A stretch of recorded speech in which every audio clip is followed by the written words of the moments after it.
Pada bagian akhir dari pengantar diskusi ini, mari kita renungkan kata-kata hikmah Imam Malik.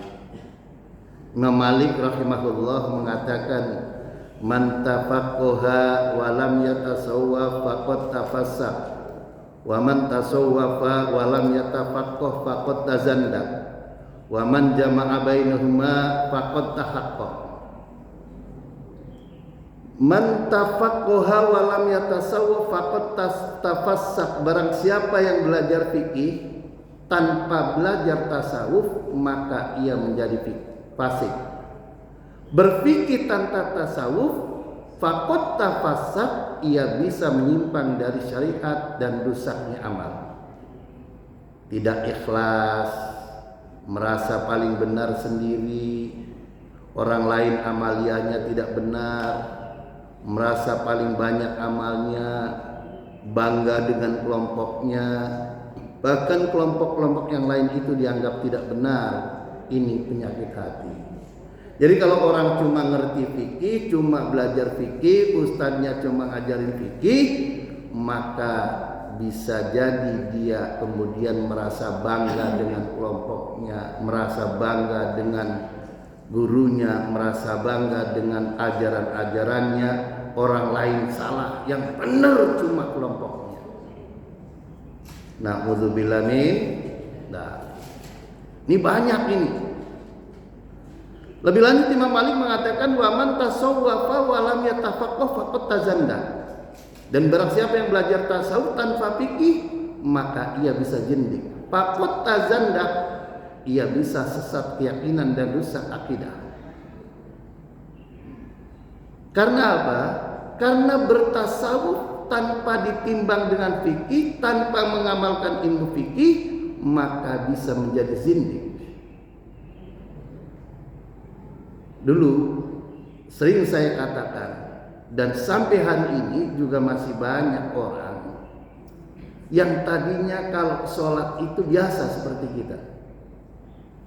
Sholat itu diawali dengan takbir, lalu membaca Al-Fatihah, lalu membaca surat, lalu ruku, lalu sujud, lalu dan seterusnya, dan diakhiri dengan salam. Itu biasa dia lakukan. Tapi begitu dia terkena yang ngaku-ngaku tasawuf yang keliru, karena di dalam ayat Al-Quran itu ada as-sholatu lidzikri, bahwa sholat itu adalah untuk mengingatku, lalu kemudian dimanipulasi oleh gurunya bahwa orang kalau sudah tingkatan tinggi, sholat itu tidak perlu ruku, tidak perlu sujud, cukup eling. Eling. Begitu dengar azan subuh, Allahu Akbar, Allahu Akbar, alhamdulillah sudah masuk waktu subuh. Itu sudah sholat. Begitu duhur, Allahu Akbar, Allahu Akbar, alhamdulillah sudah masuk waktu duhur. Itu sudah sholat karena sudah eling. Nah ini, saya pernah ketemu dengan orang begini, pernah, bukan nggak ketemu. Teman saya sendiri begitu. Ini saya ngingetin eling. Jadi yang penting eling. Ngapain? Sholat yang ada ruku, ada sujud itu masih kelas bawah. Kelas atasnya sholat itu cukup dengan eling. Wah, kurang ngajar gak tuh? Hadirin rahimakumullah. Lebih lanjut Imam Malik rahimahullah menegaskan, wa man jama'a bainahuma faqad tahaqqaq.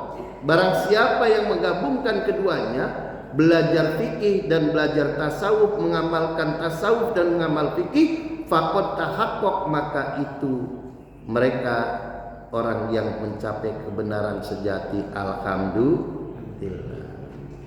Cuma kebanyakan orang dimanapun cuma ngajar fikih, tidak ngajar tasawuf, tauhid pun rada jarang disinggung, sehingga terkadang orang itu kemudian merasa kelompoknya paling benar.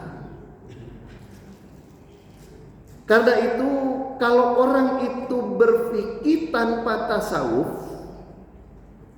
kesimpulannya tasawuf tanpa fikih adalah dua ilmu yang tasawuf dan fikih adalah dua ilmu yang saling melengkapi. Tanpa salah satunya orang bisa menjadi ekstrim. Karena itu jangan heran, Pak.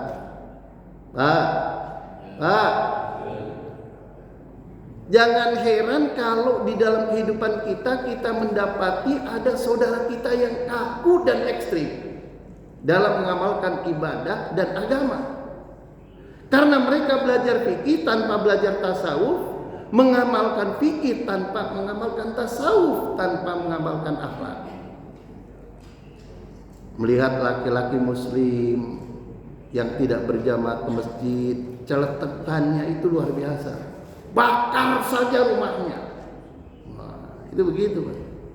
Sering kita dengar dalam kajian, kalau laki-laki tidak pernah sholat ke masjid dan tidak masjid, bakar saja rumahnya. Masya Allah. Padahal dia muslim. Nah, ini mulai keras. Dalam hatinya membenci setiap muslim dan memusuhi muslim yang tidak berjamaah ke masjid. Oh, luar biasa, Pak. Ada orang Islam tidak jamaah ke masjid dan boleh dikata tidak kelihatan jamaah ke masjid, lalu oleh temannya yang rajin jamaah ke masjid dibenci, Pak. Ini kalau ngajinya cuma ngaji fikih ansih, maka hatinya menjadi kaku dan ekstrim, keras, tidak legowo. Kalau bahasa Ustaz Siswaya itu legowo, Pak. Tidak legowo. Apa ada? Kita lihat sejarah. Sayyidina Ali bin Abi Thalib itu santrinya Nabi Muhammad. Karena yang ngajar itu Nabi Muhammad, yang ngajarin agama Nabi Muhammad. Dan di samping sebagai santrinya Nabi, beliau menjadi menantu Nabi karena menikahi Sayyidah Fatimah binti Rasulullah.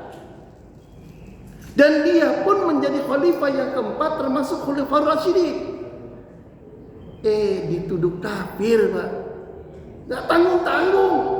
Sayyidina Ali dituduh kafir oleh kaum Khawarij. Karena pada saat perang Siffin, perang antara pasukan Ali dengan pasukan Muawiyah bin Abi Sufyan, tidak mau mengakui dan berbaiat kepada Ali, lalu Khalifah Ali menyetujui tahkim karena pasukan Muawiyah bin Abi Sufyan hampir kalah, lalu menyetujui tahkim mengadakan arbitrase perdamaian. Itu dituduh. Kenapa? Karena mereka itu prinsipnya, hadirin kaum muslimin rahimakumullah, saya ulang, ketika Khalifah Utsman itu dibunuh oleh orang yang tidak dikenal dan tidak diketahui, terjadi kekosongan kepemimpinan. Ketika terjadi kekosongan kepemimpinan, lalu kemudian umat dan sahabat mengangkat Sayyidina Ali sebagai khalifah pengganti Utsman, menjadi khalifah yang keempat. Muawiyah bin Abi Sufyan sebagai gubernur Syam saat itu, beliau itu kerabatnya Utsman, menolak berbaiat kepada Ali kalau Ali tidak menangkap dulu membunuh Utsman dan kemudian dihukum qisas. Andaikan Ali sudah menangkap membunuh Utsman dan menghukum dengan hukum qisas, maka Muawiyah akan berbaiat kepada Ali. Sayyidina Ali melihat keadaan kacau, mana kawan mana lawan tidak jelas, daripada kemudian tumbang banyak korban yang berguguran mati, maka Sayyidina Ali mengatakan, tunggu situasi tenang, baru nanti kita cari siapa pembunuh Utsman dan akan kita lakukan qisas. Muawiyah tidak setuju. Karena itu terjadilah perang antara pasukan Sayyidina Ali dengan pasukan Muawiyah bin Abi Sufyan. Ini muslim sama muslim perang. Ketika terjadi perang, pasukan Muawiyah sudah hampir kalah.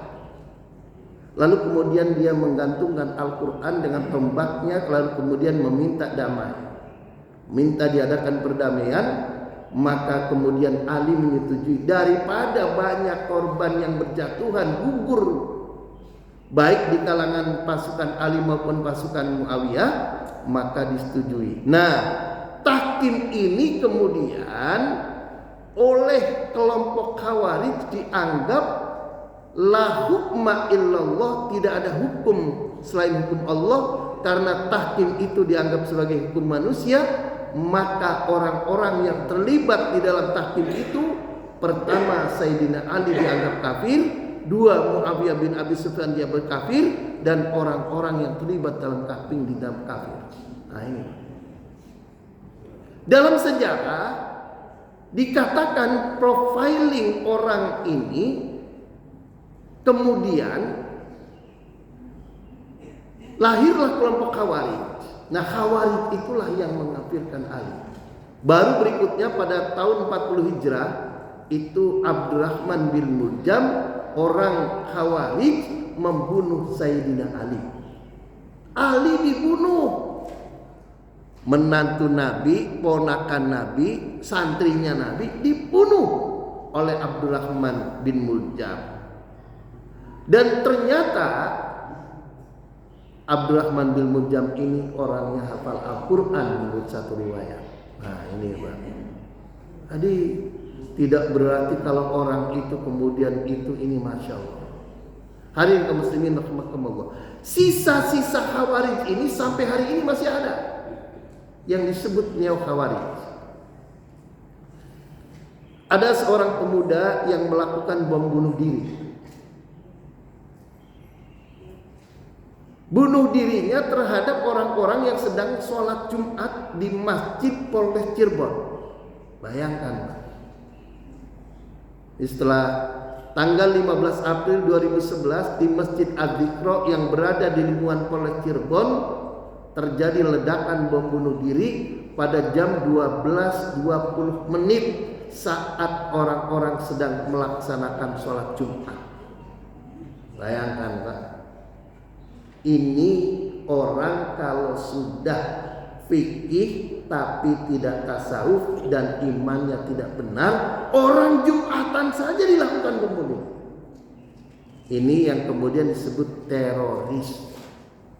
Teroris itu bukan ajaran Islam, dan teroris itu tidak punya agama, tapi ngakunya dia beragama Islam karena mereka itu dianggap orang yang tidak menjalankan hukum Allah.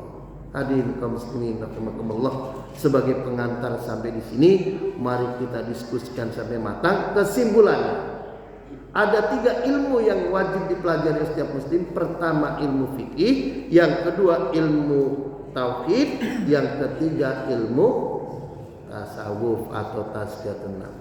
Orang kalau cuma fikih saja bisa keras. Makanya jangan heran, kebanyakan orang yang keras-keras itu karena nggak ngaji fikih, nggak ngaji tasawuf.